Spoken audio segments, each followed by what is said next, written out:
Well, the US liberal media are back to their old tricks again, this time in an article in Vanity Fair claiming America's obsession with eating protein is gendered because of the MAGA movement.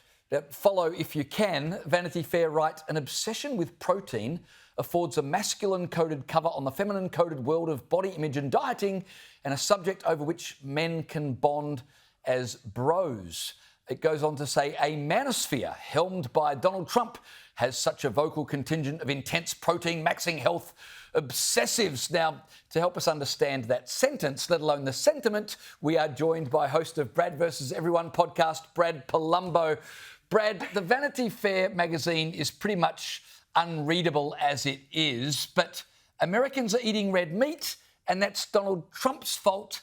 Is there anything Donald Trump is not responsible for, and what's wrong with protein anyway? Help me out. No, these people are absolutely deranged. I mean, it's remarkable how they can't help but make everything about politics all the time in the most exhausting way imaginable. Look, a lot of people in America are really into health and fitness now, which is a nice change because, if anything, America for too long has had the opposite problem. But maybe with the rise of Ozempic and a renewed interest in fitness, that's slowly changing. And to whatever extent that's linked to the MAGA movement, that's good on the MAGA movement and on Trump, but it's largely not political. And I think the left and progressive media in this country has a huge problem where they just can't help but politicize everything. I saw one popular fitness influencer speak out about this article, and he said, like, this is just not true. People from all walks of life who aren't political, who are a liberal, all sorts of people choose to maximize their protein and choose the fitness lifestyle and all that. They're just trying to inject politics and frame everything in this way, and it's exhausting and it's not working. Normal people reject it, as has become pretty clear at this point. Yeah, I just don't quite understand now why protein's a problem. It's gendered and it's caused by MAGA, but go figure, go figure.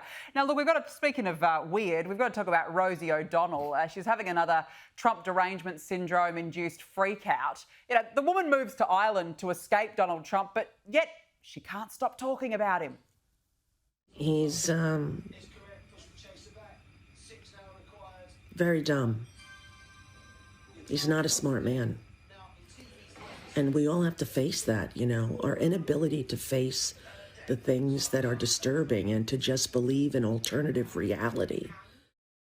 Brad, I think there's only one alternative reality, and Rosie O is living in it. It's wild because she literally fled the country to get away from Donald Trump, but can't seem to stop talking about him because her fleeing is her only claim to relevancy these days. I mean, really, what does she actually do anymore other than beef with Trump online? And it's funny because she is saying that Trump is detached from reality. But do you know one of the reasons that Rosie O'Donnell cites that she fled away out of America? Because of her non-binary child. Now, let's be clear. A non-binary child is kind of like a vegan cat. We all know who's really making the decision, and it's not the child and it's not the cat.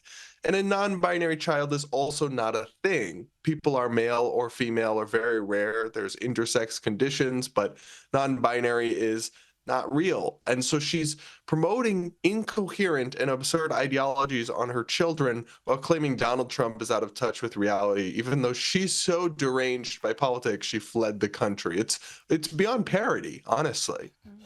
Hey, on another topic, Joe Biden has begun his rehabilitation tour, giving interviews to the BBC last week and to The View just the other day. Here he is explaining why Kamala Harris lost the election. I've never seen quite as successful and a consistent campaign undercutting the notion that a woman couldn't lead the country, and a woman of mixed race. Yeah. Brad, he seems to think Trump only won because they demonised Kamala Harris on the basis she was a woman and coloured. Your thoughts? No, my thoughts are that that's absurd, and his brain really has gone to mush. Because look, I covered the campaign closely, and the things that were highlighted about Kamala Harris nonstop were her connection to the Biden administration and its pretty poor record on things like the border and inflation, her very real history of radicalism, her positions on everything from taxpayer funded transgender surgeries for inmates and illegal immigrants and beyond. There was very little. I mean, look, it's a big country. You can always find some example of something. There was very little in the way of attacking her because she's a woman. In fact, she was only even the candidate because she was a woman. Joe Biden specifically purposefully said, I will only select a woman as my vice president. And she only became the candidate because she was his vice president.